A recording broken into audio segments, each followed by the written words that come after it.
Hi friends, నేను ఇంతకుముందు వీడియోలో చూపించాను కదండి, Preethi zodiac 2.0 mixer grinder with food processor అండి. దీంట్లో అయితే నేను ఇవాళ చపాతీ పిండి ఎలా తయారు చేసుకోవాలనేది చూపిస్తున్నాను.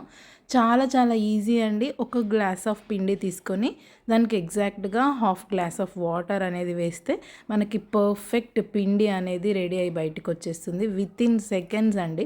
అదే మనం తయారు చేసినట్టయితే కాసేపు రెస్ట్ ఇవ్వాల్సి వస్తుంది కదా పిండికి. అంటే కొంచెం సాఫ్ట్గా అవ్వాలి, చపాతీ సాఫ్ట్గా రావాలంటే పిండి కలిపిన తర్వాత కాసేపు ఉంచాలి కదా. ఇది అవసరం లేదు, వెంటనే కూడా చేసేయచ్చు. చాలా చాలా సాఫ్ట్గా, చాలా పర్ఫెక్ట్గా, సూపర్ స్మూత్ దూదిలాగా వచ్చాయి. నాకైతే చాలా బాగా అనిపించాయండి చపాతీ. అంటే పిండి తడపడంలోనే ఉంది కదా మ్యాజిక్ అంతా కూడా. పిండిని చాలాసేపు మర్దన చేసినట్టయితే మనకి సూపర్ సాఫ్ట్ చపాతీస్ అనేవి వచ్చేస్తాయి.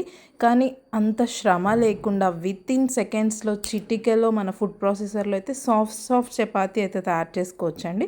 చూస్తున్నారు కదా, మీ కళ్ళ ముందే తయారు చేస్తున్నాను. ఎంత బాగుందంటే చాలా చాలా సాఫ్ట్ అండ్ టేస్టీ ఫ్లఫీయెస్ట్ చపాతీ అయితే రెడీ అయిపోయింది. నేనైతే దీన్ని పాలక్ పన్నీర్తో సర్వ్ చేస్తున్నాను. చాలా చాలా టేస్టీగా ఉండే.